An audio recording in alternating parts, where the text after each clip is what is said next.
کله چې دوه نفره واده وکړي خو سره له دې چې د دوی په منځ کې په یو بل باندې یې حقوق فرض کیږي، ګډ ژوند د مسؤلیتونو او سپارښتنو پیل هم ده. انسان چې کله واده وکړي نو باید ځان کې ډیر بدلون راولي. د بیلګې په ډول شاید تاسې پخوا چې کله له کور څخه وتلی نو کله به مو مور باندې غږ وکړ او کله هم نه، بس همداسې وتلی او هر هغه ځای به چې ستاسو خوښ و تللی.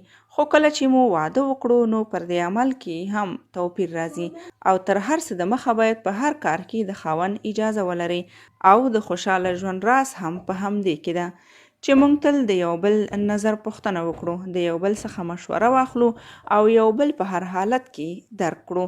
دا چې سړی په ګډ ژوند کې له خپلې ښځې څه تمې لري. اول، ستاینه. هر سړی دا خوښوي چې ښځه یې د هغه ستاینه وکړي او د ښځو لپاره هم دا کار ستونزمن نه دی.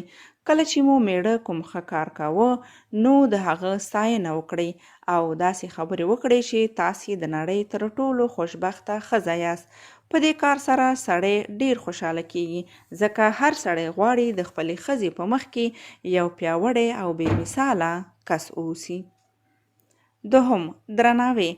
د سړی یو بل خاصیت دا ده چې هغوی د احترام او درناوي تږي دي. شاید تاسې به پر دې نه پوهیږئ چې سړی د ښځو څخه د مینې نه ډیر د درناوي تمه لري، نو ښځې دي تل د دې کوښښ وکړي چې د خپلو سړیو احترام او درناوی وکړي. دریم، تشویق. یو سړی دا خاصیت لري چې تشویق شي. دا غواړي چې د هر هغه کار په مقابل کې یې ښځه دا تشویق کړي چې د خپلې کورنۍ او اولادونو لپاره یې ترسره کوي. او څلورم، ارزښت ورکول. لکه څنګه چې هره ښځه دا غواړي چې میړه یې ورته ارزښت ورکړي، هر سړی هم د تمه لري چې ښځه یې ورته ارزښت ورکړي.